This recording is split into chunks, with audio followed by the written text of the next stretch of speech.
কাঁচা আমের সিজন কিন্তু শেষ হয়ে যাচ্ছে। তো শেষ হয়ে যাওয়ার আগে হচ্ছে আমি অনেকগুলা কাঁচা আমের আচার বানিয়ে নিয়েছি। আজকে হচ্ছে আমি আবারও কাঁচা আমের আচার বানাবো। আর আজকের আচারটা একটু ডিফারেন্ট করে আচার বানানোর জন্য প্রথমে হচ্ছে আমি টুকরো করে নিয়েছি আমগুলো। তারপর হচ্ছে এগুলো ভালো করে ধুয়ে আমি একটু পানি ছড়াতে দিব। লাস্ট ৫-৬ বছর ধরে আমি কোনো আচারই বানাইনি, কারণ আমার কাছে বিরক্ত লাগতো। তার কারণ হচ্ছে আমি আচার বানাতাম আর মানুষ এসে খেয়ে ফেলতো। কষ্ট করে আমের আচারটা আমি বানিয়েছি লং টাইম রেখে খাওয়ার জন্য, কিন্তু সেটা ২-৩ দিনও থাকতো না। আমার হাতের আচার খেয়েছে, সে নেক্সট টাইম আবারও খুঁজতে এসেছে আচার খাওয়ার জন্য।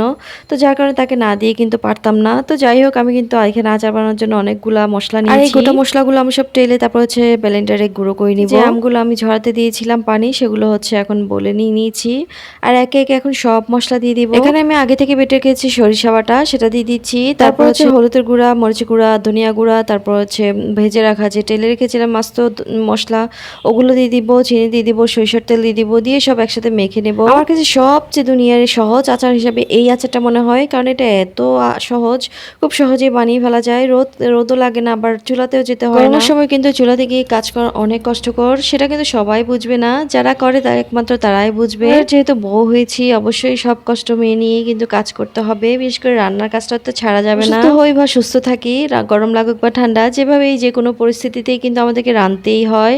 রান্না না করলে অন্যদের খাবার জুটবে না, আর এই টেনশনে কিন্তু সব নারীরাই শত কষ্টই মেয়ে নেয়। যাই হোক, এদিক দিয়ে হচ্ছে আমি কিছু তেজপাতাও দিয়ে দিয়েছি, আর দিয়ে এগুলো হচ্ছে এখন আমি ভালো করে মেখে নিচ্ছি। ও আরেকটা জিনিস দিয়েছি, সেটা হচ্ছে রসুন কুচি। আর এগুলোকে ভালো করে মেখে নিয়েছি, সামান্য একটু সরিষার তেলও দিয়েছি। দিয়ে এখন এগুলোকে আমি একটা বয়ামে ভরে নিয়েছি, আর উপর দিয়ে হচ্ছে সরিষার তেল দিয়ে দিব। বাস আমার এটা রেডি হয়ে যাবে। এই আচারটা কিন্তু সাথে সাথে খাওয়া যাবে না, এটা কিন্তু অনেক দিন সময় লাগে রেডি হতে। আচারটা তেলে থেকেই হচ্ছে রেডি হয়, তারপর হচ্ছে রোদেও দিতে হয়। রোদ আর তেল মিক্স হয়ে কিন্তু এটা লং টাইম সময় একটা সুস্বাদু আচার তৈরি হয়, যে আচারটা খেতে অনেক মজা লাগে। আমার বাসায় কিন্তু খিচুড়ির সাথে এই আচারটা কিন্তু অনেক বেশি যায়। এই আচারটা কিন্তু সবাই আমার ফ্যামিলির অনেক বেশি পছন্দ করে।